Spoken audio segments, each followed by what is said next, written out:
Hi,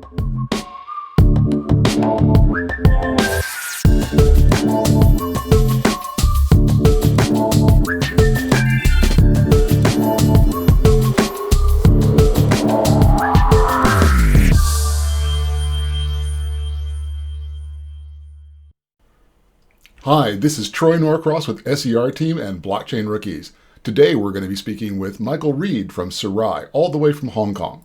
We're going to hear about how he took two startups all the way to unicorn status, that's right, and what was the secret that made them successful. But we're also going to talk about how blockchain technology is being used at Serai. We'll also hear about the importance that he places on neutrality, security, and privacy, or privacy because I'm in the UK. Anyway, let's go to the interview. So good morning, Michael. Well, at least it's morning for me in London. What time is it, and where in the world are you? I'm in Hong Kong. It's about 4 o'clock in the afternoon today. Right. Well, it's really, really good to see you. I mean, I know we kind of worked together many, many moons ago and currently working together as well, but it's good to see you in person and not just on a plain old Zoom call. Actually, maybe having some fun today. Absolutely. Looking forward to it. So for the people that are going to be watching our show today, start off by telling them about yourself, and what are you up to these days? Well, Michael Reed. A little bit about myself. I started off working primarily in the internet space, helping to commercialize the public internet, and then kind of moved on to helping a lot of companies grow and take really vision and strategy and turn it into value. Had an opportunity to work in large companies, global companies, startups, help create unicorns, help companies go public. And today, I am the CTO for Serai, which is an HSBC new venture based out of Hong Kong to help transform trade. Okay, that sounds really exciting. And, I bet the people at Serai are really happy to have you because, I know some of the things you've done in the past, and I think that you can really help that company grow, which would be an amazing opportunity. But if we get in the Wayback Machine, and we'll both kind of forget about how old we are actually, because nobody really wants to talk about that. But I did meet have you. The gray hair, so. Yeah, you got the gray hair to prove it. I met you almost 22 years ago, back in the days of co-locations and Backbone. And shall I talk about the name Richard Irving and Joe Pence? So they definitely liked his cigars. They did. So what were you doing back in Indiana way back then when we first met? That was early part of the internet and creating, back then, a lot of companies were creating dial-up modem internet services and building software to help people connect and help people get onto the internet when it was just starting to become commercially viable. Yeah, ISDN back in the day. Yes. But we've come a long way across the history of technology and economies, and we've had internet bubbles and internet bursts, and we've had all kinds of different things. And right now we're in another kind of strange and changing time with this whole pandemic. But how did you go from where you started, where I met you back, helping kind of launch the internet into what it is today, to suddenly living in Hong Kong, working for an HSBC-owned subsidiary? But tell me the steps. Well, the steps are quite interesting. I mean, just thinking back to that, it's quite a bit of work in the sense that I'm married now. I wasn't then. I've got 2 kids, so that's a huge step towards that journey. I started 2 companies since then, both to successful exits. I helped 2 companies go public. Built 2 unicorns, developed 11 patents. 11 patents? And all of that, I'm sorry, go ahead. 11 patents? I didn't know you had 11 patents. Yes. A lot of that is with work with Microsoft and with HP, helping to move into cloud space and the development of Azure and the development of digital transformation to the cloud. Okay. Crazy. I'm sorry, I interrupted you. Carry on. No, so, with all of that, I think some of the things that are interesting is a lot of the same patterns that we saw in the development of the internet are now starting to repeat themselves with information and data exchange and what's going on in how companies trade and do business today. Can you give me an example of that? Sure. So just like in the internet, we watched how Gave access to information to a larger audience and made that information easily accessible.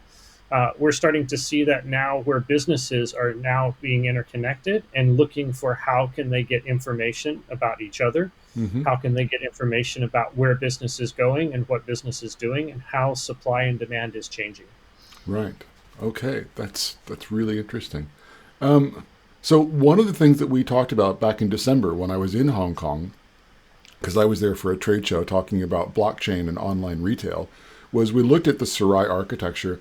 And although you're not actually deploying the entire kind of blockchain technology in the Serai architecture, you have some really interesting characteristics about it. So first, tell me about what is Serai doing that is blockchain-like. And second, tell me more generally, as a senior architect, such that you are, what you think about blockchain. I think blockchain as a technology is quite helpful and useful. Uh, in the sense that what we're looking at Serai is trying to create a way for businesses to be able to exchange information in not only a secure way, but in a way that doesn't require a central authority or a central traffic cop, if you will, Mm-hmm. to determine who can exchange information, what information they can exchange, um, and leave that empowered by more of the group or the collective. And that's where the concepts of blockchain really start to kind of shine through with the concept of a distributed ledger, and Mm-hmm. some of the encryption technologies that are included when you start thinking about blockchains.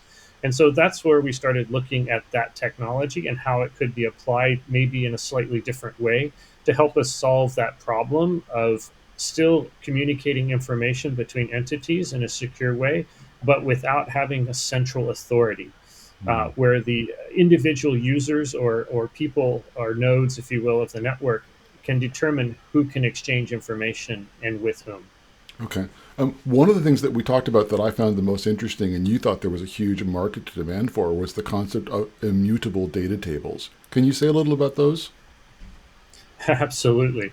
I think that's one of the cornerstones of everything that we're doing, um, because people will not trust each other or anything if there's not a absolutely definable, defensible, if you will, log or record of what is happening and what happened that cannot be changed by anybody, no Mm-hmm. matter what your authority or access is. And I think that's where that really becomes a cornerstone of everything we're doing, because as soon as somebody can, they will, and therefore you lose your independence, you lose that trust with the audience. Yeah, we've always been talking about the fact that blockchain kind of is the best serving for multiple distrusting parties, and it does indeed engender trust without having the necessity of a centralized third party intermediary broker or anything like that. So that's interesting Yeah, what especially Sarai when is you doing. apply it to, sorry, go ahead. No, go ahead. Especially when you apply it to international trade. By the nature of working in international trade, it's very hard to trust your counterparty, Mm, especially if you've never met them, especially if you've never worked with them.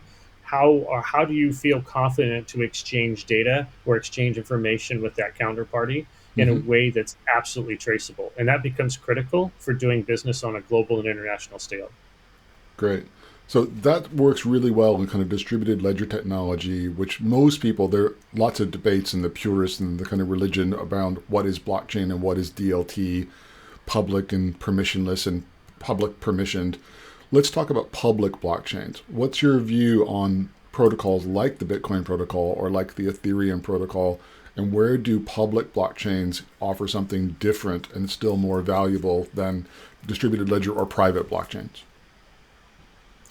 I think public blockchains are very helpful for developing smart contracts. And in those kind of areas, I think one of the keys that you have to look at with public blockchains is what the application is and how it's applied. So things like smart contracts are really helpful in public blockchains. Distributing public information is very helpful in a public blockchain. Um, Anything that you need to require kind of proof or validation Mm-hmm. in an independent way works very well with a public blockchain.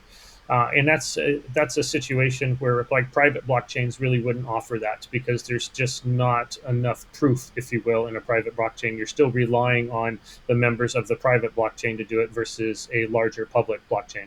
Yeah, that makes perfect sense. So, kind of moving on, one of your core principles that you've talked to me about quite a lot, and you're talking quite a lot with various customers at Serai, I think, is the concept of neutrality. So, how did you decide that neutrality was indeed a core principle, and how do you see it kind of best applied in business going forward? Because today, everybody wants the competitive advantage. Nobody wants to be neutral. So, how did you get there, and how's it working? Yeah, I think this is where you get into kind of where my core beliefs are when it comes to a lot of things. So neutrality is one of those things that I believe at my core.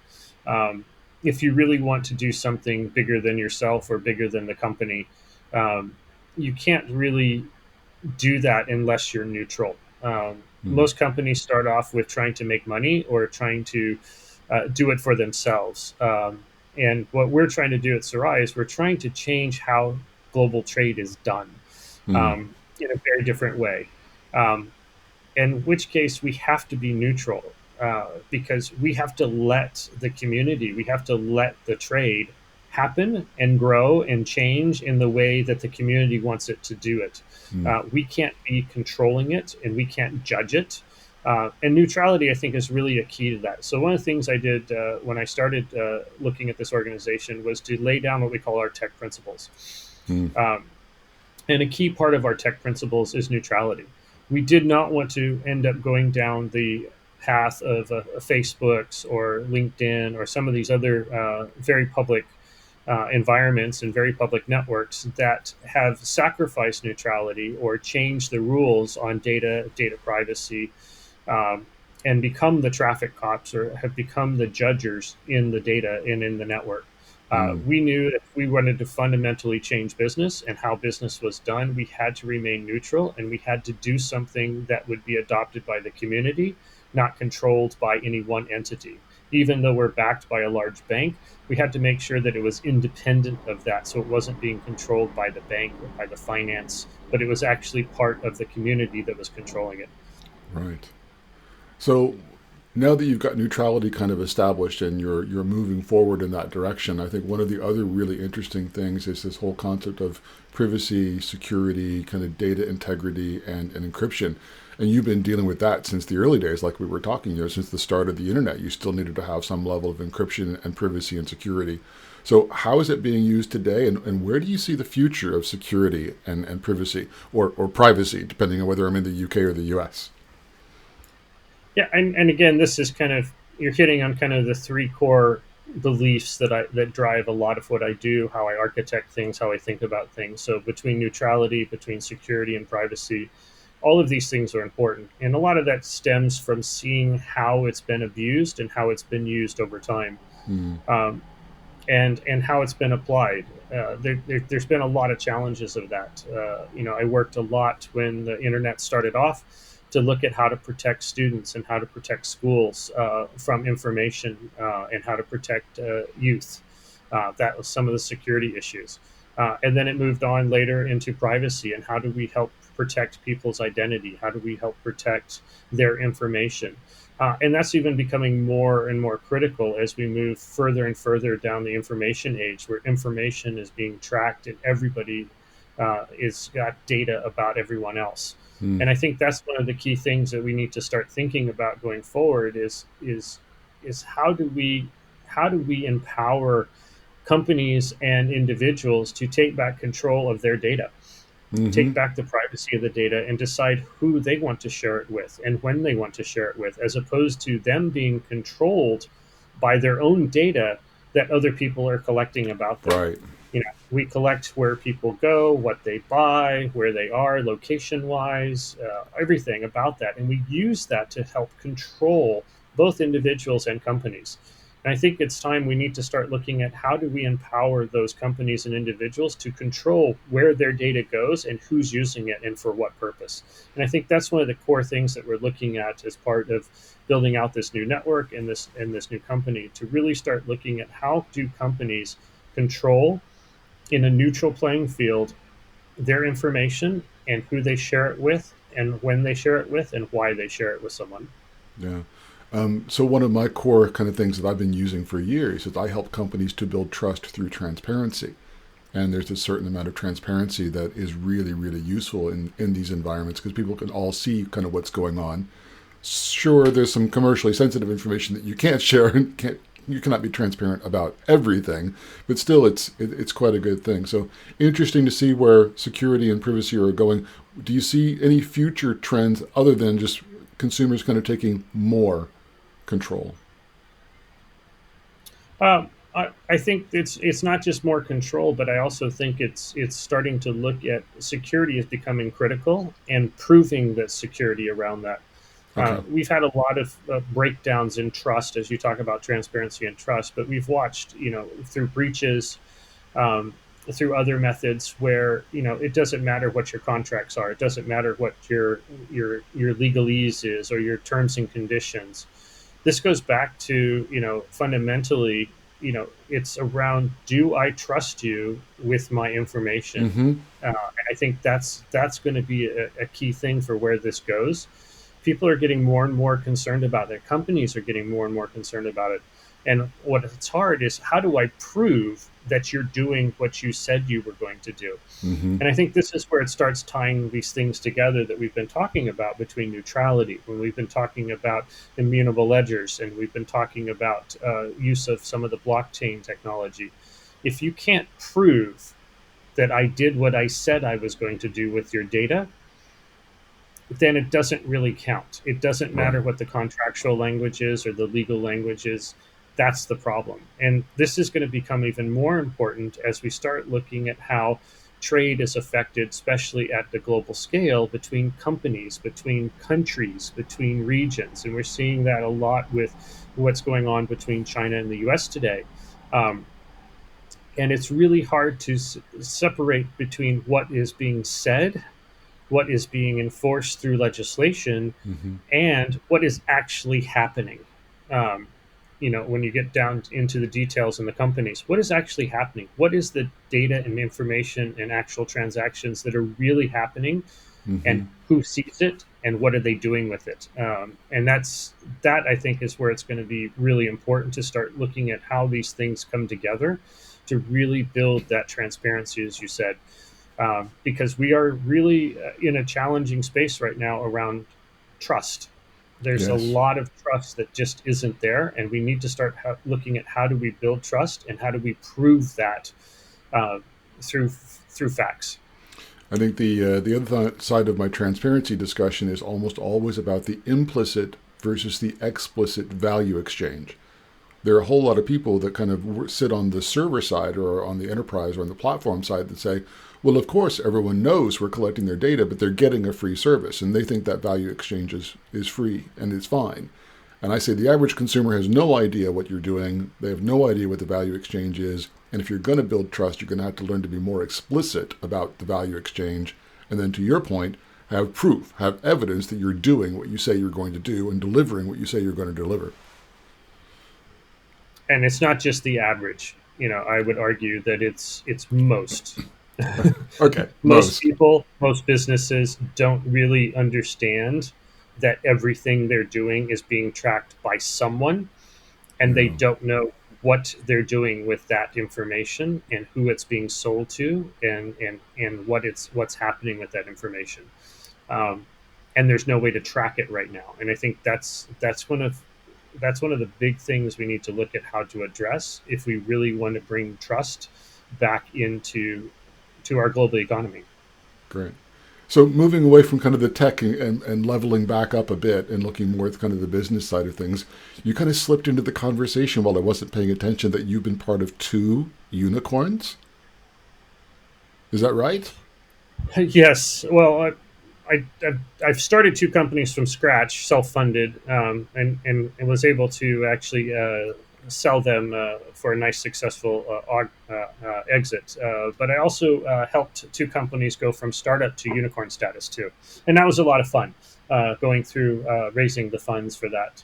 as well as it was really exciting to be part of two companies that went from a startup all the way to public, and helping them scale through that process, and then taking them public. So it's been quite an exciting ride to get exposure to a number of stages of companies, and watch them go through growth and help them go through growth, both from a product and a technical perspective. It's given a lot of experience in kind of a lot of different industries too. So that's been a lot of fun. And then I've also had the opportunity to work for very, very large companies, Mm. like Microsoft, HP, AOL, and a few others along the way, which gives you a very different perspective. And now, I'm basically working for a startup out of HSBC, which is a huge company.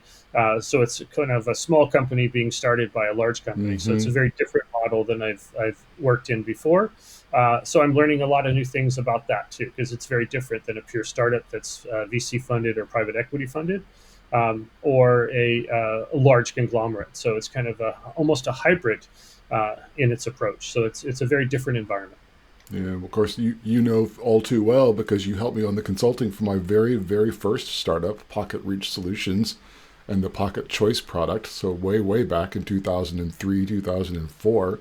And then I've worked for huge corporations, McDonnell Douglas when it was McDonnell Douglas, now owned by Boeing, as well as Nokia for 5 years. So I've done the kind of the small and the big as well. And you're right, you'll learn so many completely amazing things, but different things depending on the size of the company. Is there one particular characteristic in the unicorns that made them more likely to be successful? Was there one thing that was different, either in the market or the product or the people or the culture? Was there any one thing that kind of stands out and said the reason these guys made it was because X? Relentless focus on a vision. Okay, let's focus on a vision. That's great. There's a title of a book in there. Yeah, the ones that were successful, the the founders, if you will, were just relentlessly focused on their vision. Okay. And when times got tough, when things went south, it was that relentless focus on a vision that kept them going, forced them to find a way to make it happen, to overcome the adversity, to power through, to figure it out, to kind of do whatever it takes, if you will, to stay the course and make it happen. Um, whether it's asking other people for help, whether it's going out and figuring out how to hire the right people, whatever it was that relentless focus on vision and the direction that really kept them going. Yeah. And I've watched other people that weren't necessarily so committed to what they were doing. And so when trouble happened or faltered, they started looking for alternatives, plan A, plan B, plan Right. C. Um, and that ultimately derails or dilutes the value or the focus of what you're doing, and ultimately did not lead to the success that they were looking for. Yeah, I heard a really great quote about 6, 7 years ago. It said, "The best startups pivot around problems and not pivot around products." And if part of your vision is truly understanding a particular problem, a particular pain point so well, and focused on, I don't care how we're going to solve it, but that's what we're going to do, that's there. And then yesterday I was recording with my co-host Marcus Kirsch over on the Wicked podcast, and we were reading the book called The Technology Fallacy. And one of the big things about that particular book talks about resilience and the resilience of employees to find a way over, around, through, under whatever problem happens to be in front of them, and the importance of hiring, recruiting, and kind of coaching people to be more resilient. And I love how you can bring the vision and relentless focus on vision as a way to empower or to enable the resilience. So nice tie together, really nice tie together. Listen, I've got only one more question for you, and then if you go to say anything you can, but tell me, is there any specific person kind of across your career or across your life who's made a huge difference in how you view and resolve challenges?